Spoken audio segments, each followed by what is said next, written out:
the butter with the sweet. And I hope when we get to the end of this, you'll understand why we call it the butter with the sweet. March 1, 1954, the United States tested the largest nuclear bomb they would ever test, and they tested it in the South Sea in the Marshall Islands. This was a bomb that was 1,000 times larger than the one they dropped on Hiroshima. And when they set it off, it sent a plume of fire and heat up 100,000 feet into the air. That's about 3 times as high as airplanes fly. When this heat rose, it created gale force winds like a typhoon, and it started to blow vegetation off surrounding islands. Pretty soon, the Marshallese knew something was up, and so they rushed into court. They're going to sue those rascals, and they sued the United States government. Well, the United States said, sure, here, have some money, get off our back. Okay, we're sorry. They sent him some money, and pretty soon the Marshallese all had lots of money. But what do you do with money out in the middle of nowhere in a South Sea island? Well, you have to import stuff. Pretty soon they were importing all kinds of junk food, stuff that became a bigger bomb on their hands than the atom bomb. Junk food took its toll. Pretty soon there were plastic bags floating in the water all around the islands. Pretty soon the people had forgotten about their original diet, which consisted of tropical fruit, vegetables, and fish. Now they were eating Spam, frozen turkey tails, convenience foods high in fat, salt and sugar, and very low in nutrition. This was a major change, and they started to pay for it. By the way, diabetes was almost unheard of in the Marshall Islands prior to World War II. And then after World War II, people started to eat the American diet, and now 30% of the people over the age of 15 are diabetic, resulting in high rates of hypertension, cardiovascular disease, kidney and eye disease, and amputations. Around the world, in 10 years, we expect that diabetes will increase by 23% in America, 24% in Russia, 33% in Australia.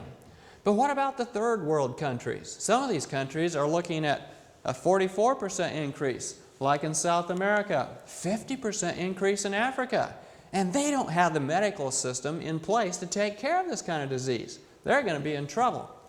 And then in Asia, 57%. This is particularly in India, where the people are starting to adopt more Western type eating patterns, especially including more animal products in their diet. Here is the United States from 1980 to 2005. In 1980, we had about 6 million diabetics. That's a lot. But notice by the time we reach 2005, that number has risen to nearly 21 million. And we know the population hasn't jumped by that much. Oh, but I thought diabetes was like inherited. You know, my grandmother had it, therefore I have it. Well, if diabetes is inherited, the diabetics sure are having a lot more children than anybody else. Well, we know that isn't true. And the Marshallese, who did they inherit it from? Well, I guess from the Americans. You really inherit it from your grocer. But why does it run in families then? Well, families tend to pass on their lifestyle habits to their kids. Families who ate poorly tend to have children that adopt their poor eating habits, and pretty soon the children live like their parents lived and die like their parents died. And so it is genetic in a sense. Well, it's not really in the genes, it's in the habits that get passed down. And the complications, heart disease and stroke kill about 80% of diabetics. 73% of diabetics have high blood pressure. And it's the #1 cause of blindness in the United States. It ends up causing macular degeneration and retinopathy. There's about 24,000 new cases every year of blindness caused by diabetes. What about kidney failure? Kidney failure is a disaster. And the nervous system. For example, carpal tunnel syndrome, 30 to 50% more likely in diabetics. Pain or numbness in the hands or feet. Sometimes this precedes the diagnosis of diabetes by as much as 2 years. And then there's slowed digestion of food. The nerves going to the intestines are affected too. What about amputations?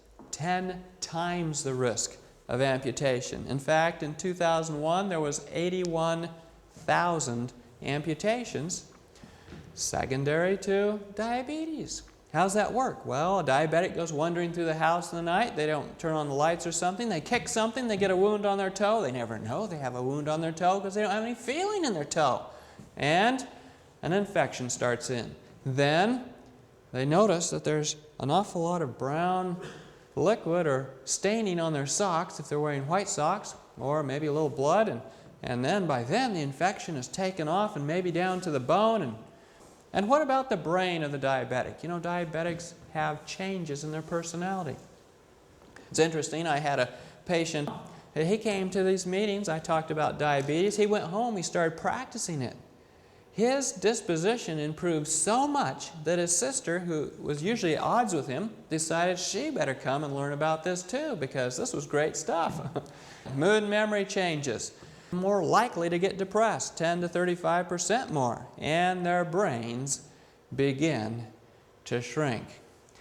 Other complications, more likely to get an infection, more apt to die of a pneumonia or the influenza, and life expectancy for diabetics is reduced by 12 to 14 years. What's more, those last years aren't the best. Diabetes triples the risk of ending up in the nursing home in middle age. What's the earliest record of diabetes? What's the history on this? You know, if we look back in the pyramids to the writings on the walls, we discovered that in 1552 there were descriptions of the signs and symptoms of diabetes. Well, do you know that there were some other people in Egypt during this time that were not Egyptians? The Israelites. It's interesting, when they got emancipated, when they had their exodus, that God told them, if thou wilt diligently hearken unto the voice of the Lord thy God, I will put none of these diseases upon thee, which I have brought upon the Egyptians.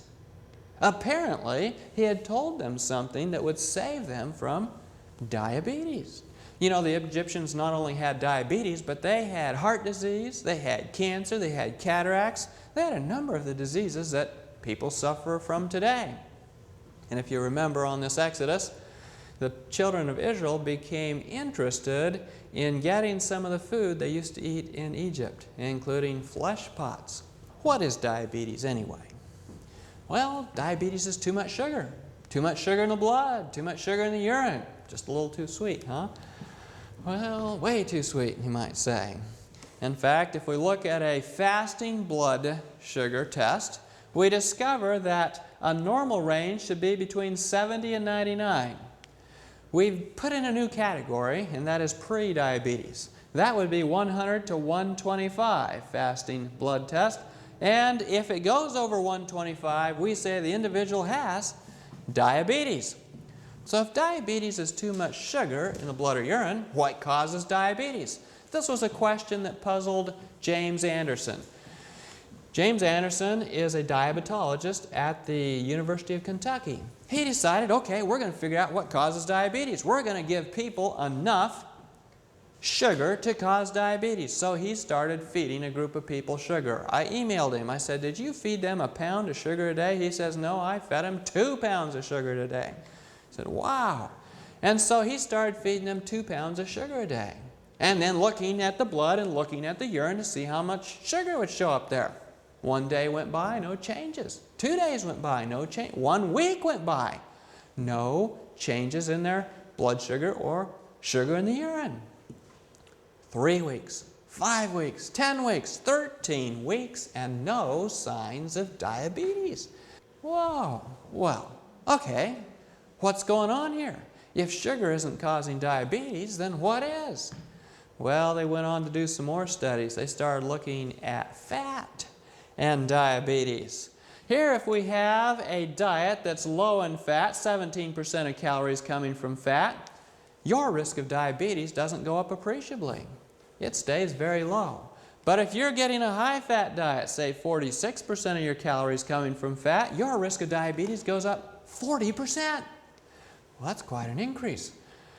Wow. Well, are there other fats that are dangerous? Yes, there's one fat that's very dangerous, and even in small quantities, and that is trans fat. Trans fat is the fat that comes about when you hydrogenate vegetable oil. How do they hydrogenate vegetable oil? Well, they take this nice corn oil that they've gotten from the corn and they heat it up to about 400 degrees. They put it across a catalyst, much like the catalytic converter in your car, and put hydrogen gas into it at high pressure. And it changes the nice liquid oil to this margarine-looking stuff, to grease basically, that we spread on our bread from time to time. Trans fat, 3% of calories increases the risk by 44%. Cholesterol, 270 milligrams, a little more cholesterol than is in one egg, increases the risk by 60%. You mean if I eat one egg a day, I could have diabetes much quicker? That's true. Cholesterol does it. And then if you're getting most of your fat from animal sources, that is saturated fat, the risk goes up 64%. You can see a little bit now why I call the talk the butter with the sweet. The butter tends to cause the disease. Too much sugar tends to exacerbate it and tends to be one of the symptoms. Well, let's look at trans fat a little bit more here. You see, if you look at an ingredients like this popcorn, popping corn, partially hydrogenated soybean oil, you can be sure that that product has trans fat. Any of the ingredients, such as partially hydrogenated oils, shortening, or margarine, but there's other ways of hiding trans fat. If you fry something, deep fat fry it, or fry it in a skillet, you can put the best oil in there to begin with, but when you heat it up, you start producing products of combustion, you start producing trans fat. There's a question whether oil was even made to cook things in. And in fact, oil tends to be a very dangerous product, causing a lot of disease because it turns to trans fat. Are there good oils? There sure are. There's some very good oils. Some of those come from nuts. Nuts are high in oils. In fact, studies show that if a diabetic or somebody's not diabetic takes and eats nuts, one serving 5 times a week, their risk of diabetes goes down by 30%. Well, how can that be? They're high in fat. Well, one of the reasons is that they are also high in vitamins and phytochemicals that help your body process fat, enzymes and the like. Oh, news item. How are we going to tell the people we've found the weapons of mass destruction? And here we have French fries and jumbo burgers. There's been more people die in a year from eating French fries and jumbo burgers than ever died in any war we've had. And it's true. You look at the studies. Notice here we have people who eat fast foods more than twice a week increase their risk of diabetes by more than twice, doubling the risk of diabetes. That's a big increase in the risk of diabetes just from eating fat. And who stops with a fast food meal twice a week? Most people are eating them twice a day. So you can see this is a big problem. Another source of diabetes, believe it or not, is liquid candy. We call it soda. What do they sweeten sodas with? Do they use sugar? No, they use high fructose corn syrup. A variation on sugar for sure, but it's a very dangerous variation on sugar. That high fructose corn syrup tends to increase your cholesterol, increases inflammation in your body, increases your triglycerides, causes you to gain weight much faster than regular sugar, and it increases the risk of diabetes by 83%. What about milk and meat? Here I have a chart on the wall, the 4 food groups. This chart was not produced by NIH or by the National Academy of Sciences, has nothing to do with recommended daily allowance. This was a campaign to sell more products. Studies show that eating a lot of milk and red meat increases insulin resistance, leading to diabetes, obesity, and cardiovascular disease. And so these products tend to be part of the problem. What about stimulants? Well, what's a stimulant? Oh, coffee, for example. The caffeine in coffee increases blood sugar. Well, wait a minute, I didn't put any sugar in my coffee today. Well, it's not the sugar you put in the coffee that increases your blood sugar. It is the caffeine that finds sugar in your liver and pumps it into your system so you feel a surge of energy. That's why people drink it. They feel woken up. And so their blood sugars go up by 28%. Another stimulant is alcohol. And while it has some of the similar effects, its big claim to fame is that it burns out the pancreas. And the pancreas is the source of your insulin. Narcotics. Oh, why are narcotics a problem? And we're talking, anything from morphine to Vicodin to heroin. These narcotics, the way they stimulate a person is they hit narcotic receptors in the body. But those narcotic receptors look very similar to an insulin receptor. And a lot of times the narcotics go over and get stuck in the insulin receptor. They block the insulin from binding to the receptor, and the person is more apt to have high blood sugars. Smoking, very high risk behavior, increases the risk of diabetes by 60%. So smoking has its toll as well. Well, that's the stimulants. We got to talk about a new word. This is a word that's come out recently. Diabesity. Diabesity, a contraction between diabetes and obesity. The reason they came up with that word is because the two diseases are so similar and so connected and often are in the same person that they couldn't help but make a word out of it. And obesity is one of the most powerful risk factors for diabetes. How big is the risk? The bigger you get, the bigger the risk. Underweight people only have a 7% risk of getting diabetes in their entire lifetime. Normal weight people have about a 15% risk. Overweight people, 26%. Obese people, 44%. And very obese people have a 57% risk of getting diabetes in their lifetime. That's a big risk just from having a few extra pounds. In fact, 2 pounds weight gain increases the risk of diabetes by 4%. So if you gained a 50 pounds, you can just see what would happen. Let's look at this on a map. Here's a map of the United States. Here we have 1991, obesity trends. Here you can see Mississippi is at the very top of the list for obesity. Here's a map that has the same thing for diabetes. Notice that we have 1991. Notice that Mississippi again is at the top of the list for diabetes. 10 years later, we find that here is Mississippi in the yellow. They are the heaviest state with more than 25% of their people obese. And here we have that Mississippi is at the top of the list for diabetes.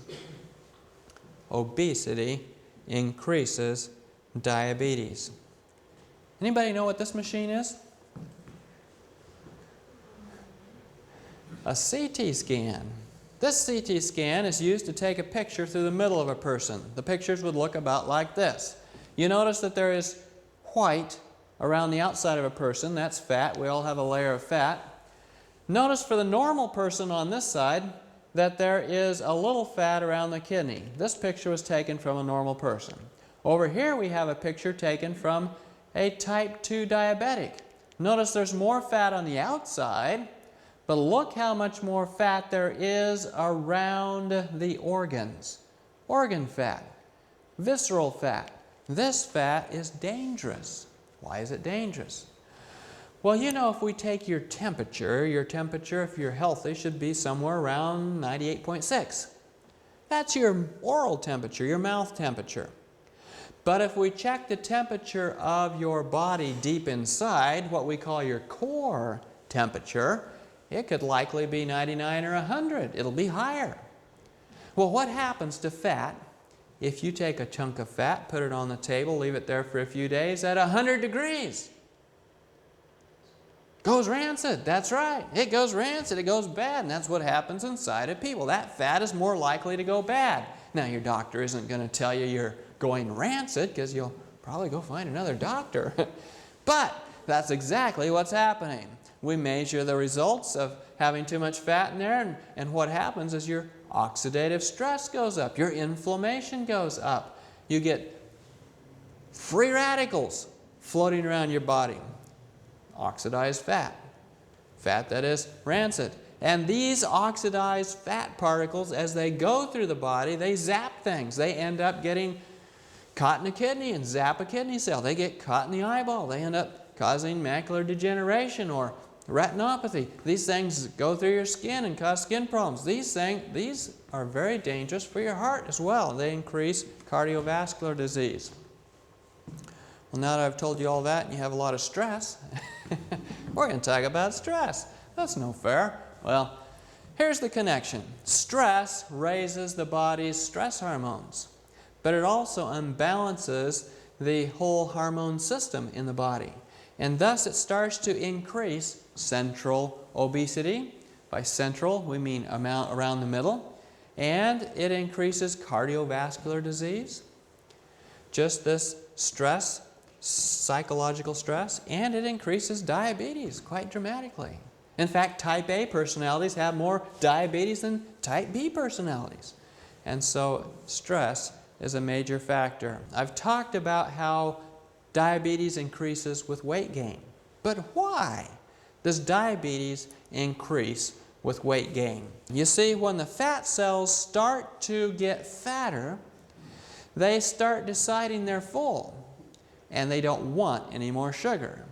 It's like you've made a big meal, you've eaten a big meal, you're all filled up, and you go to visit your neighbor, and when you go to visit your neighbor, they are making a big meal.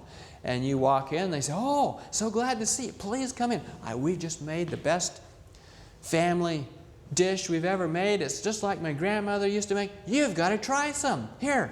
You're going, wait, I'm full. I didn't come over to eat. I'm sure it's good, but I don't want any.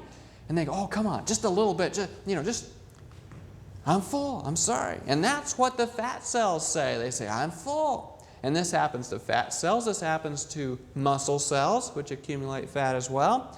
And pretty soon, the diabetic can't get any sugar into the cells. The pancreas starts making more and more insulin until the pancreas gives up. It burns out. It says, "Okay, I've had it." And it quits. And then you're in big trouble with a burned out pancreas. Let's look at this on a physiology chart for a minute. Here's a capillary. A capillary is the smallest blood vessel in the body, so small that only one red blood cell at a time can go through it. Every cell in your body sits on a capillary. For example, here's a normal cell. This normal cell will sit right here on the capillary where it can put its insulin receptors down in the bloodstream. Insulin can come along and bind to the receptor, and the sugar moves into the cell. Well, let me just go over that again. You know, insulin receptors are like doorknobs. Insulin is like the doorkeeper. When there's a doorknob, insulin can grab the doorknob. When it grabs the doorknob and opens the door, sugar can go through the door and go into the cell. Well, you notice I didn't put all the receptors down in the bloodstream where they could be attacked or opened by the insulin. And that's the way the cell regulates how much sugar it gets. If it wants more sugar, it puts more insulin receptors into the bloodstream. If it wants less sugar, it pulls them back in. For example, here's a very overfed fat cell. Notice that all the insulin receptors have been pulled up inside the cell where they won't be reached by any insulin. The door has no doorknob. We can't open it. So the insulin accumulates in the bloodstream and the sugar accumulates in the bloodstream, and you have high blood sugar and high blood insulin.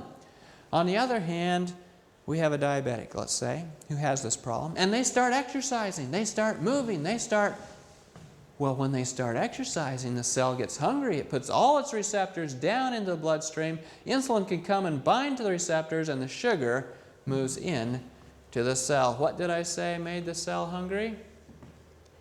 Exercise. That's right. Now let's look at glycemic index. This is an important concept for diabetics to understand. Glycemic means sugar. Index means comparison. Glycemic index goes like this. Sugar has a glycemic index of 100, meaning it's 100% like sugar. Well, it really means that the blood sugar goes up 100% as fast as pure sugar would make it go up. So sugar is like sugar. Cornflakes and milk have a glycemic index of 93, meaning that when you eat cornflakes and milk, the blood sugar goes up 93% as fast as pure sugar. High glycemic index foods raise blood insulin and sugar levels very high. So they took a bunch of rats. Does that look like a skinny rat? It's like a pretty fat rat, huh? They took a bunch of rats and they fed them a high glycemic index diet, foods that would make their blood sugar go high fast. Within 32 weeks, these rats developed marked obesity. You ever seen a fat rat running around out in the neighborhood, out in the countryside? No, you don't see fat rats in nature. If there is one, the eagle sees him first, right? Gets him. That's right. And when they fed people a high glycemic index meal, they ended up eating a larger volume of food. In fact, if you eat high glycemic meals, your stomach volume will actually expand. Your stomach gets bigger. And they felt less satisfied. Well, that's a scam. More food and less satisfied. What's more, they got hungry sooner and went and got some more of that food sooner. Ooh, that sounds like an addiction. It is. Now, there's another concept that goes with glycemic index, and that is glycemic load. By load, we mean how much of it you took. Small load versus large load. High glycemic load foods include things like, well, what's this? Corn chips.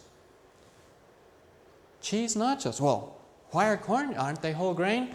Corn chips. You know, I have a video at home on how they make corn chips. They take and grind up the corn, make it into cornmeal, put it in big vats, and boil it and boil it and boil it for more than 24 hours. The longer you cook a food, the higher its glycemic index becomes. And so it's very high glycemic index food. Now, why do we have a hamburger and hot dog here? I thought those were like protein, not